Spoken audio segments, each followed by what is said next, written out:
এই পৃথিবীর যত পয়সাওয়ালা আছে যারা অনেক কষ্ট করে চাকরি পেয়ে যায়, বাবা যায়, কথা ধ্যান শুনুন, এ কথা ধ্যান দিয়ে যাও, যে যে মানুষগুলো অনেক কষ্ট করে বড় বড় চাকরি পেয়েছে, বড় বড় অফিসার, 60,000, 80,000, 1 লাখ, 1.5 লাখ, 2 লাখ টাকা করে চাকরি করে, যারা চাকরি করে, তারা মাসের শেষে গিয়ে ভাবে সংসার কি করে যাবে। হ্যাঁ না বলেন, জোরে বলেন। ভাবে বলে যত বড় অফিসার বাচ্চা তত কম। হ্যাঁ না বলেন, জোরে বলেন না।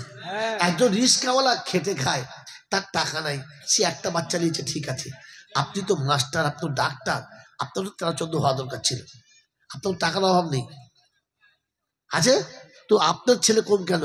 তার মানে ও জানে আমি একে খাওয়াতে পারবো, আমি একে খাওয়াতে পারবো না, তাই বউকে বলেছে 2টোর বেশি যেন 3টে হয় না, হলে কিন্তু তোকে নেব না।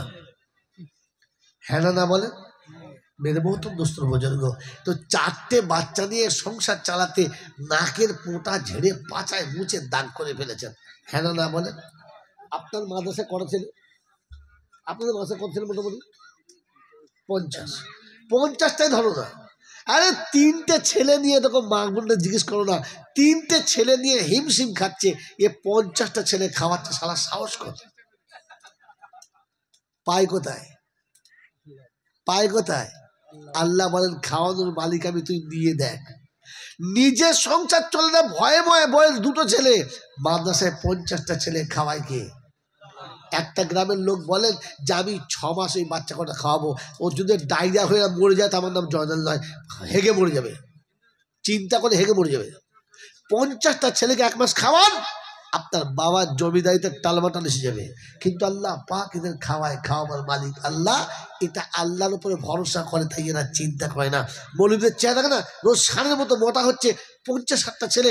আমার মাথায় হেডমাস্টার বলছে কত ভর্তি করেছেন, এবছর কম করে নেবেন, বলছে অল্প করে ভর্তি করেছি। কত? ওই 280টা। সর্বনাশ করি, 280টা অল্প করে? বলছে হুজুর আমি স্টুডেন্ট ফিরিয়ে দিয়েছি। 280টা নিয়েছে, আর স্টাফ আছে 17টা, আর 2টো বাবুর্চি, 2টো গেটম্যান, তাহলে কত হলো মোট? বাবা কত হলো? 300 পার।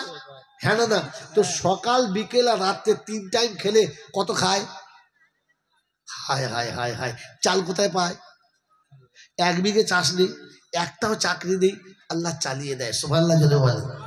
আল্লাহ পাক শোনাচ্ছেন, আল্লাহ পাক শোনাচ্ছেন, আমি খাওয়াই, ওলামাদের তাকিয়ে দেখ, আমি মানুষকে খাওয়াই, জানোয়ারকে খাওয়াই না। এই জন্য জানোয়ার খাবারের কথা ভাবে, কি খাবো কি খাবো। হ্যাঁ না বলেন। আলেম ওলামারা জানে মুরগি তুই পালবি, আমরা খাবো, মুরগির তোর ঘর ডিম পারবে, আমরা খাবো, তোর পুকুরে বড় মাছ হবে, আমরা খাবো, তোর খাসি জবাই করবি, মগজ আমি খাবো, তুই দেখবি। হ্যাঁ পাবি না। আল্লাহ পাক শোনাচ্ছে বান্দা, আল্লাহ পাক শুনতে বান্দা শোন, আমি খাওয়াই। এই জন্য অনুরোধ করছি, ভুল বুঝবেন না, আমার ভুল হলে বলবেন। আমি বলেছিলাম জানোয়ারের ভাষা জানোয়ার বোঝে, মানুষের ভাষা মানুষ বোঝে, মানুষের ভাষা জানোয়ার বোঝে। জোরে বলেন, বোঝে না? বোঝে না। ওই বাবাজি, আপনাকে বলে দিই একটা কথা, তারপর ওটাই যাব, যে আপনি যদি মানুষের কবরে যান কি পাবেন বলেছিলাম? কবরে কিচ্ছু হবে না, হাসরে কিচ্ছু হবে না, আমলনামা ডান হাতে পাবেন, বেহিসাব জান্নাতে যাবেন। বলেছিলাম না? বাবাজি বলেছিলাম না? আপনাকে দেখাচ্ছি শুনেন, মানুষ কবরে যেতে দেরি, জান্নাত হতে দেরি না। নমুনা শুনে নেন, কসম খোদার বলছি, বোঝেন, যদি বুঝতে পারেন তো আলহামদুলিল্লাহ। আমার মায়েদের বলছি, মা একটু বুঝে নেন, চিল্লাবেন না, কথা বলবেন, একটু বসেন, শোনেন ঠান্ডা মাথায়। আপনাদের বাইরে যাচ্ছি, এক্ষুনি যাচ্ছি, 1 মিনিট দাঁড়ান। বাবাজি আমার আল্লাহ বলা ভাইরা, আপনাদের ঘরের গোয়ালে গরু আছে, ছাগল আছে, আছে না? আছে না? আছে। আপনাদের ঘরে বৌমা আছে, আছে। যেদিন আপনার বিবির পেটে বাচ্চা এলো, সেদিন থেকে আপনি, আপনার বিবি, আপনার মা, আপনার বিবির মা, এই 4টে মানুষের ফিকির আছে, ওই বাচ্চাটা কি করে লালন পালন করব। হ্যাঁ না? মা নরম নরম তোয়ালি কিনছে, তো ছেলে মাকে বলছে এইটুকুটুকু তোয়ালি কি হবে? তখন মা বলছে তুই বুঝি না, চুপ থাক, সরে যা। তা বুড়োটা বলছে তুই এইটুকু তোয়ালি কি করবি কি? বলছে তোমার তার পাছায় হাত দিতে হয় না, দুদিন বাদে তুমি দাদু হবে, তোমার একটা পোতা হবে, ও পুচপুচ করে পায়খানা করবে, তা ধুইলে তো মরে যাবে, নরম তোয়ালি দিয়ে পাছাটা মুছতে হবে। হ্যাঁ না বলে? এখন মানুষ আসে নাই, হাগবে না, ও বাঁচবে না মরবে জানে না, কিন্তু তোয়ালি আগে থেকে কিনেছে না পরে কিনেছে? ও এখন পৃথিবীতে আসে নাই, পেটে সারা মানুষ আছে না ভূত আছে জানে না, কিন্তু তোয়ালি কিনে ready. Baby Johnson powder, baby Johnson সাবান, স্যাভলন, হ্যাঁ না বলে? এমার্জেন্সি যত জিনিসের দরকার, নরম নরম কেতা, বালিশ, সর্ষে দিয়ে বালিশ। কেন? বলছে আমার পোতা শোবে, চিত হয়ে বুঝবে। আর হ্যাঁ বলেন না? হ্যাঁ, সব মাল কিনে রেখেছে। এখন এসেছে না আসে নাই? ও আসার আগে সব তৈরি। কেন? কি আসছে? মানুষ আসছে। কি আসছে? আপনাদের ঘরের গাইটা তো পোয়াতি হয়েছে, ওর বাচ্চার জন্য কি দিয়েছেন? গরুর বাচ্চার জন্য কিচ্ছু হলো না, ছাগলের কিচ্ছু হলো না। ছাগল গোয়ালে হলো, গরুর বাচ্চা গোয়ালে হলো, আর ওখানে কাঁচা খেয়ে বড় হয়ে গেল। হ্যাঁ না বলেন? আপনি এসে 2 বছর হাঁকবেন, ধুইবে কে? লোক ঠিক হলো জানেন না? আপনার যে মা জীবনে কারোর পায়খানায় হাত দেয় নাই, মুরগির পায়খানা দেখলে ঘৃণা করতো, সে দেখবেন হাতে করে পায়খানা মুছে দেবে। আপনার পায়খানা ধোয়ানোর লোক তৈরি হলো। আপনি পেচ্ছাপ করলে সে পেচ্ছাপ মুছে দেওয়ার লোক তৈরি হলো। যে মা জীবনে কেউ বমি করলে বাড়ি টিকতে পারে না, তার বমি হয়ে যায়, বাচ্চা দুধ খেয়ে গল গল করে বমি করলো, অর্ধেক ছানার অর্ধেক দুধ বেরোলো, আর মা হাতে করে ধরে এমনি করে পরিষ্কার করে দিল। হ্যাঁ না? তোমার সেবা করার জন্য আগে থেকে সেবিকা তৈরি হলো, তুমি কি খাবে তা তৈরি হলো। তুমি যেদিন মায়ের পেটে এলে সেদিন দাদু একটা গাই কিনে এলো, গাই বাচ্চা। কেন? যে আমার পোতা বড় হয়ে দুধ খাবে। গোয়ালে গরুর দুধ খাওয়া গরু এলো, নরম তোয়ালি এলো, নরম বালিশ এলো, বেবি জনসন সব এলো, কারণ মানুষ আসছে। কি আসছে? মানুষ আসার আগে সব ব্যবস্থা। বলছে আবেদন ভাই, এখানে ঘুমরে তুলে ফেলে দেবো চেয়ার থেকে। মানুষ পৃথিবী আসার আগে সব ব্যবস্থা হয়ে গেল। রব্বে জুল জালাল বলে, শুনে রাখ, ওর বাপ ওর বেটাকে যত ভালোবাসে, আমি আমার বান্দাকে তার থেকে 70 গুণ বেশি ভালোবাসি। ওর বাপ ওর জন্য নরম তোয়ালি কিনে রেখেছিল, আর আমি ওর জন্য জান্নাতের বিছানা সাজিয়ে রেখেছিলাম। জোরে বলেন সুবহানাল্লাহ। মানুষ অন্ধকার কবরে যেতে দেরি, কবরটা জান্নাতের বাগান হতে দেরি হবে না, কবরটা জান্নাতের ফুলে সাজাতে দেরি হবে না, কবরের জান্নাতের হাওয়া আসতে দেরি হবে না, কবরের জান্নাতের সেবিকা এসে ওর সেবা করতে দেরি করবে না। কারণ মানুষ কবরে গেলে সব ব্যবস্থা আগে থেকে হয়ে থাকবে। মানুষ পৃথিবীতে আসার আগে সব ব্যবস্থা ছিল, মানুষ যাবার আগে সব ব্যবস্থা থাকবে। ভাই চ্যালেঞ্জ আপনাকে 2 জায়গায় 2 দলিল দেখাচ্ছি, একটা কোরআন একটা হাদিস দেখাচ্ছি। আল্লাহ এবং রাসূল বলেছেন যেখানে মিথ্যা হওয়ার কোনো গল্প নাই। রাসূল বলেছেন আল কাবরু রাউযাতুম মিন রিয়াজিল, কবর যদি জান্নাতের বাগান হয় তো জান্নাতে কারোর প্রশ্ন করা হবে না। ওই মাররাব্বুকা মান দিনুকা সব ঠিক আছে, ওটা মানুষের মতো দেখতে জানোয়ার যারা তাদের জন্য, মানুষের জন্য না। বাবাজিরা, সিনেমা হলে সবাইকে টিকিট কেটে ঢুকতে হয়। হ্যাঁ না? জোরে বলেন।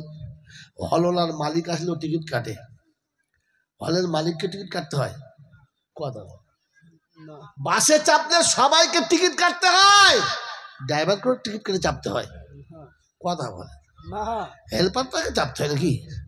কন্ট্রাক্টরকেও চাপতে হয়? তো শুনে রেখে দেন আল্লাহওয়ালা ভাইরা, প্যাসেঞ্জার হলে টিকিট কাটতে হয়, আর কন্ট্রাক্টর হলে বিনা টিকিটে চলে যায়, সবার টিকিট দেখে নেয়। মানুষ কবরে গেলে জান্নাতের বাগান সাজানো হয়, আর মানুষ না হয়ে জানোয়ার গেলে ওর জন্য কৈফিয়ত দিতে হয়। বাংলা বুঝে এসছে বাবাজি? বাবাজি বুঝে এসেছে? আরো সহজ করে শুনে রেখে দেন। আল্লাহ পাক শোনাচ্ছেন, পৃথিবী থেকে মানুষকে যখন তুলি তখন মানুষকে মানুষের মতো তুলি, আর জানোয়ারকে জানোয়ারের মতো তুলি। জানেন না? শুনে নেন, কোরআনে পাকে শুনেছেন ফাইদা যা আজালুহুম ফালা ইস্তাখিরুনা সাআতাও ওয়ালা ইস্তাকদিমুন। তাই তো? যখন মউতের টাইম আসবে সঙ্গে সঙ্গে তুলবে। হ্যাঁ না? এটা জানোয়ারদের জন্য, এটা জানোয়ারদের জন্য। কার জন্য শোনেন? কার জন্য? কার জন্য? জানোয়ারের জন্য। জমির আলেতে, পুকুরের পাড়েতে, হসপিটালের ভিতরে, বাসের ছাদেতে কিংবা বাসের তলাতে, যেখানে আসবে আসবে আর তুলবে, চাল। হ্যাঁ না বলেন? কিন্তু মানুষের জন্য না। মাই চ্যালেঞ্জ, আপনাকে বাস্তব দেখাচ্ছি, শোনেন। হ্যাঁ বাবাজি, আপনার ঘরে 5টা গরু, 2টো মুরগি, 6টা হাঁস, 2টো ছাগল আছে। সন্ধ্যাবেলা বাড়ির পাশে চড়ছে। যখন সন্ধ্যা হয়ে গেছে তখন মালিক হাতে একটা লাঠি নেয় আর তাড়িয়ে ঢুকোয়। হ্যাঁ না? হ্যাঁ না বলেন? ঢুকোয়। কিন্তু আপনার বাড়ির সামনে আপনার 2টো নাতি, 2টো পোতা, 2টো ভাইপো, আপনার 2টো ছেলে, ছোট ছোট 6 বছর, 4 বছর, 2 বছরের বাচ্চা 6-8টা খেলা করে। সন্ধ্যাবেলা যখন হয়ে যায় তখন লাঠি নিয়ে তোলে, ডাকে, আব্বা চলে এসো, দাদু ভাই আর ঠান্ডা লাগবে, পালিয়ে এসো, নানু। কি কেন লাঠি নিয়ে গেল কেন? একটা মানুষ, একটা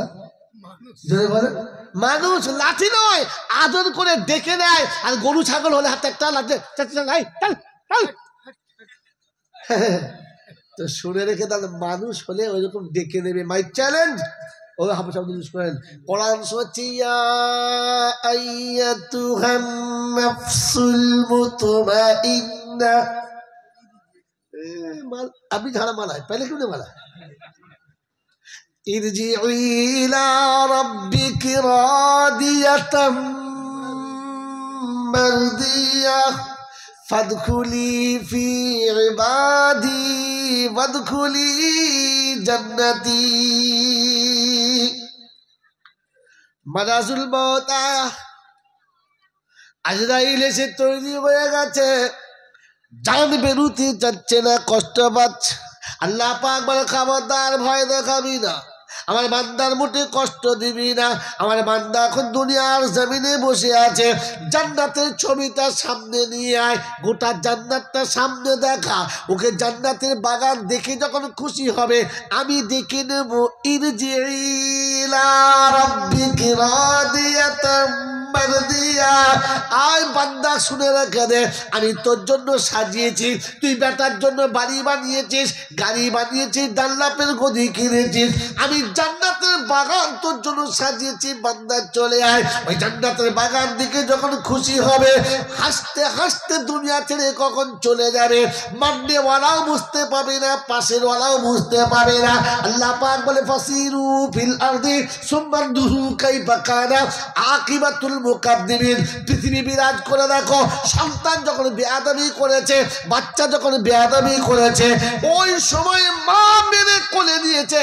বাচ্চা কাঁদতে কাঁদতে যখন মায়ের মুখে দুধ খায়, আর দুধ খেতে খেতে কখন ঘুমিয়ে যায়, মা বুঝতে পারে না। মা দেখে তাই তো বাচ্চাটা ঘুমিয়ে গেছে, কিন্তু এখনো মায়ের বুকটা বাচ্চার বুকে রয়ে গেছে। বাচ্চা ঘুমের ঘরে কাঁদে আর মায়ের দুধ খায়। আল্লাহ পাক বলে, মা বুঝতে পারে না বাচ্চা কখন ঘুমিয়ে গেছে, আর বাচ্চার মুখে থেকে মা কখন বুকটা টেনে নিয়েছে, এটা বাচ্চাও বুঝতে পারে না। রাব্বে জুল জালাল বলে, বান্দা যখন জমিনে থাকবে, আমার বান্দা যখন আমার মতো হবে, আমার বান্দা যখন মানুষ হয়ে আসবে, ওই ফেরেশতারা জান্নাতের বাগান যখন দেখাবে, ও জান্নাতের বাগান দেখে খুশিতে তিলস্মাত হবে। আর কখন চলে আসবে নিজেও বুঝতে পারবে না, পাশের মানুষও বুঝতে পারবে না। মরণের কষ্ট তাদের জন্য আমি আল্লাহ লিখি না। এজন্য মানুষ হতে হবে বন্ধু। মানুষের ভাষা মানুষ বোঝে, জানোয়ারের ভাষা জানোয়ার বোঝে। হ্যাঁ না বলেন? এই বাবাজিরা শোনেন, ডাক্তার কিংবা মাস্টার, ব্যারিস্টার কিংবা প্রফেসর, ইঞ্জিনিয়ার কিংবা দুনিয়ার কোনো অফিসার যেদিন চাকরি পেল না, যতদিন চাকরি ছিল না, ওদের হাফেজ সাহেবকে বলেছে হুজুর একটু দোয়া করবেন, মোল সাহেবকে বলেছে হুজুর একটু দোয়া করবেন, তারপরে একে ওকে তাকে সবাইকে খুশি করেছে। কখনো কবরের কাছে বলেছে, কখনো নামাজ পড়ে বলেছে আল্লাহ একটা ব্যবস্থা করে দাও। চাকরি গলার বাপও বলেছে, মা বলেছে, সবাই মিলে আল্লাহর কাছে কেঁদেছে। হ্যাঁ না বলেন? জোরে বলেন হ্যাঁ না? ওই চাকরি যেদিন পেয়ে গেল, যেদিন চাকরির অ্যাপয়েন্টমেন্ট লেটার এলো, আর চাকরি যেদিন জয়েন করলো, ওর চাকরিতে জয়েন করতে দেরি না, LIC কোম্পানি ওর বাড়ি আসতে দেরি করে না। সত্য বলেন হ্যাঁ না? জোরে বলেন হ্যাঁ না না। যত মাস্টার আছে, ডাক্তার আছে, প্রফেসর কিংবা ব্যারিস্টার আছে, সবার কাছে সে বলেছে, ও মাস্টার সাহেব আপনার ভাগ্যটা খুব ভালো, আপনি দামি চাকরি পেয়েছেন, তবে জীবনের কোনো গ্যারান্টি নেই, আজ আছে কাল থাকবেন না, তাই আপনার একটা রাস্তা করে দিয়ে যাচ্ছে আমরা আপনার ভাগ্য লিখে দিচ্ছি। এটা জানোয়ার বলেছে জানোয়ারের কাছে, এই জানোয়ার বিশ্বাস করেছে, বলেছে হ্যাঁ ঠিকই বলেছেন, একটা আপনার ভাগ্য খুলে দিচ্ছি, আপনার বেতন টাকা লাগবে না, আপনার সরকার যে বেতন দেয় ওখান থেকে 10% আমরা কেটে নেবো, আর বাকিটা আপনাকে দিয়ে দেবো। 10% কেটে নিয়েছে, হ্যাঁ না, কারণ আপনার ভাগ্য লিখেছে কে? LIC company. আল্লাহ বলে ভাগ্যের মালিককে, ভাগ্যের মালিককে, চাকরিওয়ালাদের ভাগ্যের মালিককে এলআইসি কোম্পানি। এ মুসলমান আছে না বেঈমান হয়ে গেছে ভেবে নেন। আমার বাপজিরা, আমার শোনাচ্ছেন বন্ধুরা, আমার সোনামণি মায়েরা বোনেরা, ছেলের ভবিষ্যতের কথা ভেবে, মেয়ের ভবিষ্যতের কথা ভেবে, বিবির ভবিষ্যতের কথা ভেবে চাকরির পয়সা থেকে 10% এলআইসি কোম্পানি কেটে দিয়েছে, প্রভিডেন্ট ফান্ডে টাকাটা জমা হচ্ছে। হ্যাঁ না বলেন, এই জোরে বলেন হ্যাঁ না, আর জোরে বলেন না হ্যাঁ না। আমার বাবাজিরা, আমার শোনাচ্ছেন বন্ধুরা, আমার সোনামণি মায়েরা বোনেরা, চাকরিওকে দিয়েছে কে? জোরে বলেন আল্লাহ। চাকরিওকে দিয়েছে কে? আল্লাহ। আল্লাহ পাক বলে, মুসলমানের বাচ্চা শুনে রেখে দে, তো চোখ দুটো আমি যদি না দিতাম তাহলে বেলদা থেকে খড়গপুর পর্যন্ত এমনি করে ভিক করে খেতে হতো রে কুত্তার বাচ্চা, তোকে ভিক করে খেতে হতো রে, জীবনে চাকরির কোনো নাম গন্ধ পেতিস না। আমি আল্লাহ যদি আঙুল চারটে না দিতাম, জিন্দিগিতে লিখতে পারতিস না, অফিসে যেতে পারতিস না। আমি আল্লাহ যদি মাথায় বুদ্ধি না দিতাম, তুই জীবনে এমএ পাস করতে পারতিস না, তোর জিন্দিগিতে শাল পাতা চেটে খেতে হতো, রিস্কা চালিয়ে খেতে হতো। আমি আল্লাহ শাল পাতা থেকে তুলে, রিস্কা থেকে তুলে তোকে বুদ্ধি দিয়ে চাকরি আমি বসিয়ে দিলাম। আমি আল্লাহ পাক শুনিয়েছে, শুনে রেখে দে, তোর বেতন থেকে প্রত্যেক মাসে জানুয়ারির খাতায় 10% জমা দিলি। একটা অফিসার, একটা প্রফেসর, একটা মিনিস্টারের নাম বলুন যে জীবনে এই মনে করে দিয়েছে, আল্লাহ চোখ না দিলে আমি চাকরি পেতাম না, বুদ্ধি না দিলে চাকরি পেতাম না, তাই আসল পাওনাদার তুমি আল্লাহ। তাই বেতন থেকে প্রতি মাসে 500 করে টাকা রাসূল তোমার কারখানায় জমা রেখেছি, আল্লাহ তোমার ঘরে জমা রেখেছি। এমন একটা চাকরিওয়ালা আছে, নাম বলেন? আছে? এরপরে মাস্টার যেদিন মাস্টারি শেষ হলো, ডাক্তার যেদিন ডাক্তারি শেষ হলো, অফিসার যেদিন অফিস শেষ হলো, প্রভিডেন্ট ফান্ডের টাকাগুলো সব একসঙ্গে পেলো। হ্যাঁ না বলেন? বলে এইবারে হজে চলো, এইবারে হজে চলো। ওরে শুয়োরের গোশ খেলে হজে গেলে কি হজ হয়? হ্যাঁ, শুয়োর কাঁধে করে মসজিদে গেলে কি নামাজ হয়? জোরে বলেন। তো প্রভিডেন্ট ফান্ডের টাকাটা হারাম টাকা না হালাল টাকা? জোরে বলেন না। ওটা মাল না মালের পায়খানা? জোরে বলেন। ওই পায়খানা মেয়েকে হজে যাচ্ছে কজনা? স্বামী স্ত্রী দুজনা। লাভবাহিক লাভবাহিক। ফেরেশতারা বলছে পা ঠিক কর, লাত মারবো কোমরে।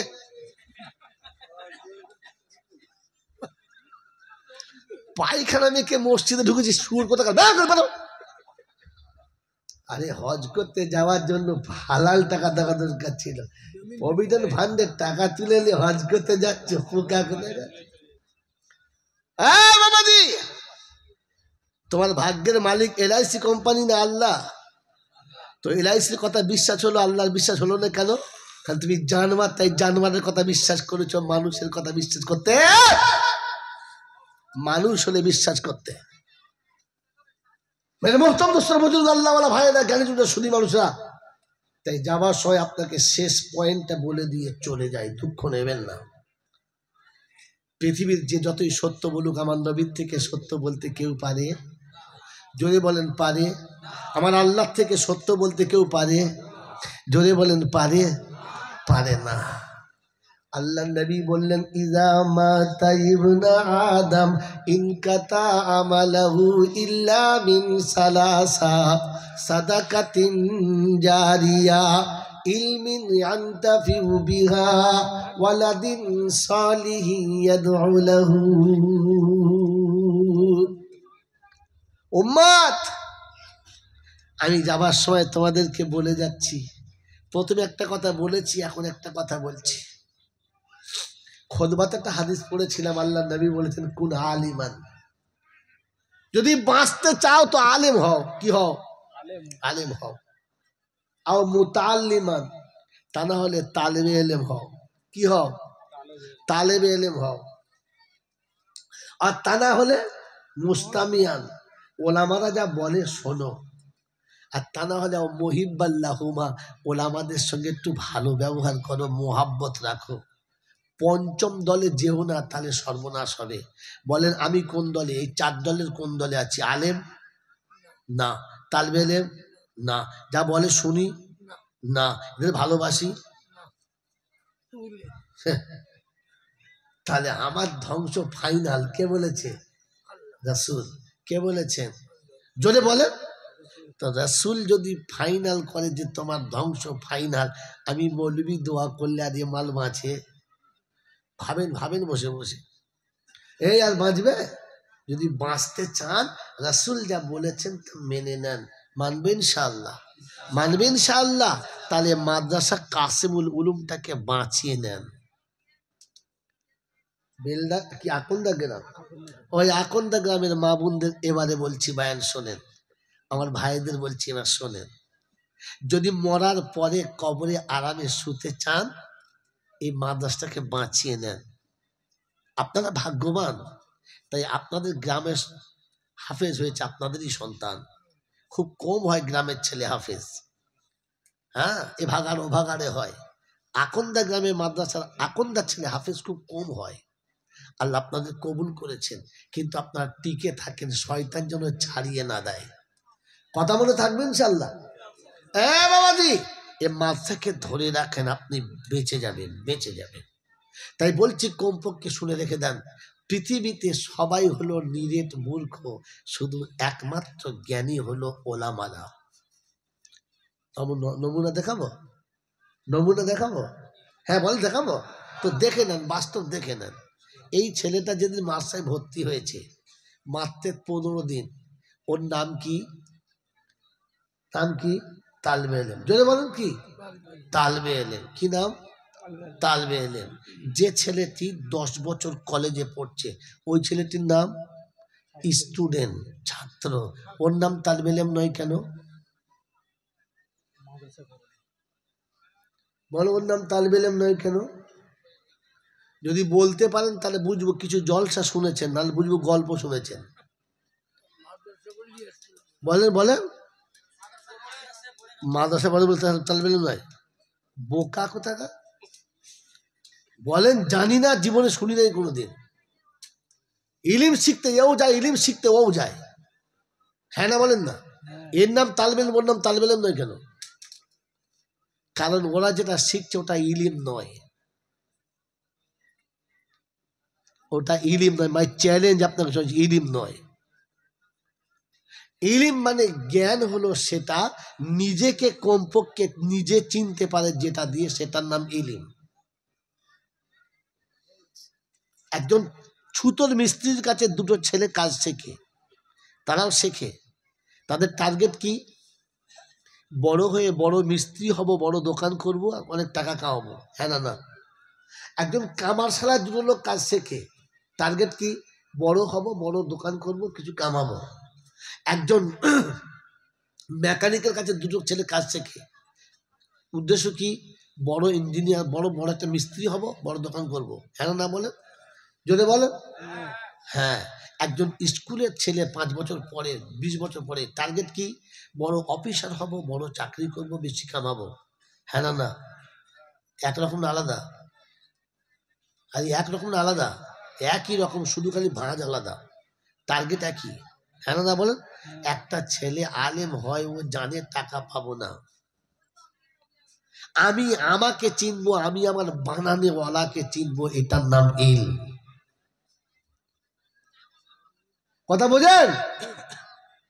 ও বুঝবে যে আমি মানুষ, আমি মানুষের মতো মানুষ হব, তাই আমাকে ইলিম শিখতে হবে। আমি মানুষের মতো মানুষ হব, তাই ইলিম শিখতে হবে। বাবা এদিক টাকা, ও আবার ঝোলতা দিয়েছে।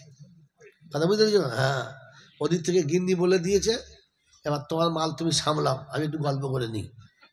কি বল? কথা শুনো, কি বললেন? তালেবে ইলম জানে যে আমাকে আমি চিনবো, আমি একজন মানুষ, আমাকে মানুষের মতো বাঁচতে হবে। তাই আমি জীবনে হারাম খাবো না, আমার দ্বারায় হারামটা চলবে না। ও হারাম বুঝবে, হালাল বুঝবে, বৈধ বুঝবে, অবৈধ বুঝবে, ভালো বুঝবে, মন্দ বুঝবে, ন্যায় বুঝবে, অন্যায় বুঝবে। এজন্য ব্যারিস্টার যত বড় শিক্ষিত হোক মসজিদের মেম্বরে দাঁড়াতে পারবে, কিন্তু তালেবে ইলম নিরক্ষর হলেও ওই ইমামতি করবে, ও শালাকে পিছনে পড়তে হবে, জীবনে আগে উঠতে পারবে না। কারণ ওর কাছে জ্ঞানই নাই, ও ইলমই জানে না। ও যতটুকু শিখেছে শুধু খালি পেট ভরার ধান্দা। কথা বুঝেছেন? ইলম তার নাম, ইলমের জ্ঞান। শোনেন, এই ইলমের ডিপুর নাম হলো কোরআন। ইলমের ডিপুর নাম কি? জোরে বলেন। কোরআন যে ইলম দেয়, এই ইলম পৃথিবীর আর কোনো জায়গায় থাকে না রে বাপ। শুনে ইয়াসিন ওয়াল কোরআনিল হাকিম। ইসলামের শুরুতে শুনে নেন, বদরের যুদ্ধ চলছে, দুশ্মন চারিদিকে ঘিরে গেছে। রাতের অন্ধকারে মুশরিকদের একজন ভুল করে মুসলমানদের এখানে চলে এসেছে, মুসলমানরা ধরে ফেলেছে। ধরে বলছে, বল তোকে মারবো না, তোকে কিচ্ছু করবো না, তবে এতটুকু জিজ্ঞাসা করছি, বল তোদের দলের লোক কত আছে? দুশ্মন বলবে না, দুশ্মন বলবে না, কারণ সৈন্য কত আছে বুঝতে পারলে যুদ্ধ করা সহজ হবে, যুদ্ধ করা কায়দা হবে। তাই বারবার জিজ্ঞাসা করছে, ও বলবে না, কোনো মতে বলবে না। তখন দেখ তোকে পিটিয়ে মেরে দেবো, বল কত আছে বল। ঝামেলা চলছে, বলে না, মানে নাই, মারার ভয় দেখাচ্ছে। আল্লাহ রাসূল কথা শুনে ফেললেন, আর শুনে ফেলার পর বলে, কি ব্যাপার, ঝামেলা করছো, কি হলো? বলছি, ইয়া রাসূলুল্লাহ, দুশমনদের একজন লোক এসছে, ওকে জিজ্ঞাসা করি তোদের লোক কত আছে বল, তো বলে না। বলছে, আমার কাছে নিয়ে আসো। আল্লাহ রাসূলের কাছে নিয়ে গেল, তো জিজ্ঞাসা করছে কত লোক, বলবে না। বলে, ঠিক আছে, তোমাকে বলতে হবে না। তো তোমরা যে খাওয়া দাওয়া করো, তো প্রতিদিন কটা করে উট জবাই করতে হয়? তো বলছে 10টা করে। বলে, আচ্ছা ঠিক আছে। আল্লাহ রাসূলের সাহাবীদের, একে পৌঁছে দাও, ছেড়ে দাও। রাসূলুল্লাহ, ছেড়ে দাও। ও বলে দিয়েছে ওদের দলে কত লোক আছে। বলে, কিভাবে? বলে, শোনো, একটা উট জবাই করলে মোটামুটি 100 জন খেতে পারে, অতএব প্রতিদিন 10টা করে উট জবাই করা মানে মোটামুটি 1000 সৈন্য ওদের কাছে আছে। এই বিদ্যেটা কোরআন শিখিয়ে দিয়েছে, কোরআন শিখিয়ে দিয়েছে। এই ইলম কোরআনই আছে, পৃথিবীর কোনো বিদ্যেতে নাই। এর নাম ইয়াসিন ওয়াল কোরআনিল হাকিম। কথা বুঝে আসছে বাবাজি? আল্লাহ নবী যে 5 মিনিট अल्लाह नबी सल्लल्लाहु अलैहि वसल्लम से जो हम 10 मिनट पहले बोलना चाहिए था, तो 10 मिनट आगे बोलते पारতেন जनाब। ঠিক আছে, ছেড়ে দিচ্ছি। मेरे मोहतरम दोस्तों, बुजुर्ग, আল্লাহ নবী সাল্লাল্লাহু আলাইহি ওয়াসাল্লাম যেদিন মক্কা থেকে মদিনায় চলে যাবেন, জিবরাইল এসে উম্মে হানির ঘরে শোনালেন যে আপনি এখান থেকে চলে যান, দুশমন চারিদিকে ঘিরে আছে, সব চারিদিকে ঘিরে আছে, চলে যান। আল্লাহ যাও বলে তৈরি হয়ে গেলেন, কিন্তু বসে বসে ভাবছেন, চলে তো যাব, দুশমনের মাল তো আমার কাছে, হ্যাঁ, পরের গনিমতের মাল আমার কাছে আমানত রয়ে গেছে, কি করব? যারা নবীকে মারার জন্য রক্ত পিপাসুক হয়ে দরজায় বসে আছে, রাসূল তাদের মাল ফেরত দেবার চিন্তা করছেন, জানের কথা ভাবছেন না। এর নাম হলো নবী চরিত্র, এর নাম ইসলাম। যে দুশমন জান নেবার জন্য দাঁড়িয়ে আছে, তার মাল কি করে পৌঁছানো যাবে এটা ফিকির নিচ্ছে, জানের ফিকির নিচ্ছে না। হঠাৎ মনে পড়ে গেল, তাই তো যেতে হবে, কিন্তু আমি কি করি? হযরত আলীকে বললেন, একটা কাজ করো, তুমি আমার এই মালগুলোর হেফাজত বুঝে নাও, এগুলোকে সকালবেলা যার মাল তাকে পৌঁছে দেবে, আর তারপরে তুমি কিন্তু মদিনায় হিজরত করে চলে যাবে। হযরত আলী বললেন, ইয়া রাসূলুল্লাহ, আমার একটা শর্ত আছে। বলে, কি? বলে, যে বিছানায় আপনি শুয়ে ঘুমান ওই বিছানায় আমাকে শোয়ার পারমিশন দিতে হবে, আর যে চাদরে আপনি ঢেকে ঘুমান ওই চাদরটায় আমাকে ঢেকে শোয়ার পারমিশন দিতে হবে। আল্লাহ বললেন, ঠিক আছে। কিসের জন্য? যে পরে বলতে পারবো যে আমি নবীর বিছানায় চাদর থেকে ঘুমিয়েছিলাম, আমি অহংকারে না। কোরআন কাকে বলে শুনলেন। হয়তো আলী কাদামাল্লাহ ভাবলেন, দুশমন যদি এসে দেখে বিছানা খালি, আল্লাহ রাসূলকে খুঁজবে, আর খুঁজলে রাস্তায় ধরে ফেলবে, আমার রাসূলকে শহীদ করে দেবে, আমার রাসূল মদিনায় যাওয়া হবে না। কিন্তু আমি আলী যদি ওই বিছানায় ওই চাদরে ঘুমাই, দুশমন ভাববে এখনো শুয়ে আছে, এসে তরবারি চালাবে, আমি টুকরো টুকরো হব, শহীদ হয়ে যাব। ওরা ভাববে মুহাম্মদ মারা গেছে, আল্লাহ রাসূল নিরাপদে মদিনায় চলে যাবেন। আমার মৃত্যুর কারণে রাসূল যদি মদিনায় চলে যায় তো আমি একটা আলী নয়, লক্ষ আলী শহীদ হলেও রাসূলের মদিনায় চলে যাওয়াটার ব্যবসা বড় সহজ, লাভ অনেক বেশি। তাই আমি শাহাদাত বরণ করব, কিন্তু রাসূলকে মদিনায় যাওয়া থেকে আটকাবো না। এই কোরআনের ইলম, নবীর প্রেম। আল্লাহ নবী বলছেন লা ইউমিনু আহাদুকুম হাত্তা আকুনা আহাব্বা ইলাইহি মিন ওয়ালিদিহি ওয়া ওয়ালাদিহি ওয়ান নাসি আজমাইন। এই সুন্নতের দিকে তাকিয়ে হয়তো আলী কারমাজ বললেন শুয়ে যাব, আলী ঘুমিয়ে গেলেন। হয়তো আলী বলেন যে চারিদিকে দুশ্মন তরবারি নিয়ে দাঁড়িয়ে, আমি বিছানায় শুয়ে, সেই বিছানায় যে বিছানায় মারা জোর তারা আছে, ঘুম আসবে? ঘুম আসবে? হয়তো আলী বলেন ঈমান আনার পরে জীবনে কোনো একটা রাত যদি আমি প্রাণ ভরে ঘুমিয়ে থাকি, সেটা ওই রাত যে রাতে রাসূলের বিছানায় আমি শুয়েছিলাম, কারণ আমি জানতাম ফজর পর্যন্ত আজরাইল আমাকে নিতে আসবে, আর আমি ঘুমিয়েছিলাম। আমার বন্ধু, আমার আল্লাহ বলা ভাইরা, জ্ঞানের জন্য শুধু মানুষরা সকালবেলা রেবায়তের ইখতিলাফ আছে, একটাই 12 একটাই 18, তো 18টা গোত্রের 18টা মানুষ উলঙ্গ তরবারি নিয়ে হয়তো আলীর বিছানার কাছে এসে তরবারি ধরে দাঁড়িয়ে আছে, এক চোট মারবে। আচ্ছা 18টা তরবারি একসঙ্গে মারলে আলীর টুকরো কত হবে? 19টা। 18টা হবে কেমন কথা, কটা হবে? 19টা হবে। কটা হবে? 19 টুকরো হবে। একেবারে ঠিক করে যে মারতে যাবে, আবু জেহেল বলে দাঁড়া, তোরা কি বোকা রে? একজন মানুষ তাকে এমনি করে মারে ঘুমের ঘরে? ঘুম থেকে তোল, ও জেগে উঠুক, ওর মৌ তো নিজে দেখুক, ফের মারবি। বলে হ্যাঁ ঠিক আছে, তাই বটে। চাদরটা যেমনি টেনেছে তো দেখে তলাতে হযরত আলী শুয়ে তখনও ঘুমাচ্ছে। মনের দুঃখে রেগে বিরক্ত হয়ে বলছে, এই আলী ওঠ। উঠে বলছে কি খবর? বলছে তোর ভাই কোথায়? তোর ভাই কোথায়? তাহলে তো আলী চোখ মুছে ইতমিনান সে বলছে, আমরা হলে কি বলতাম? ফাঁসে মারবেন, আমাকে জানে মারবেন। তাহলে 18টা তরবারি উপরে, 18 তরবারি তলাতে বসে কি বলতাম? প্রাণ ভিক্ষে চাইতাম। হয়তো আলীর চোখ মুছতে বলতে বলছে, শোনো, তোমার মতো মাথা মোটা আমি দুটো দেখি নাই। আবু জেহেলকে বলছে তোমার মতো এত বড় গর্ধব মাথা মোটা দুটো দেখি নাই। বলে কেন? বলছে তোমরা বাইরে বসেছিলে ভাইকে দেখার জন্য, আমি ঘুমাচ্ছিলাম, তো তোমরা জেগে থেকে বসে থেকে বলতে পারলে না কোথায় গেছে, আমি ঘুমিয়ে ঘুমিয়ে কি করে বলবো? বলতে আমি তো তোমাকে জিজ্ঞাসা করবো যে আমার ভাইকে কোথায় লুকিয়ে দিয়েছো বলো। আবু জেহেল দেখলে শালা ঘুরিয়ে চপ্পল বুকে মেরে দিলে, লজ্জায় আর মুখ দেখাতে পারে, টুকটুক করে পালাচ্ছে। এটা হচ্ছে কোরআনের ইলম। কিসের ইলম? এই ইলম কোরআনে আছে, পৃথিবীর কোনো ফিলোজাফানা নেই। আমার টাইম সবাই বুঝতে পারি না, আমার টাইম পর্যন্ত 2টো পর্যন্ত, আমি তো টপিক সেরকম নিয়ে যাচ্ছিলাম। মেরে মহতম দোস্ত বুঝুক আল্লাহ ভাইরা, এই জন্য কোরআনের ইলম আমার কাছে থাকা দরকার ছিল। এটার নাম ইলম, এটার নাম ইলম। মাদ্রাসায় পড়লে তাকে তালবে ইলম বলে, পৃথিবীর কোনো জায়গায় পড়লে তাকে তালবে ইলম বলে না।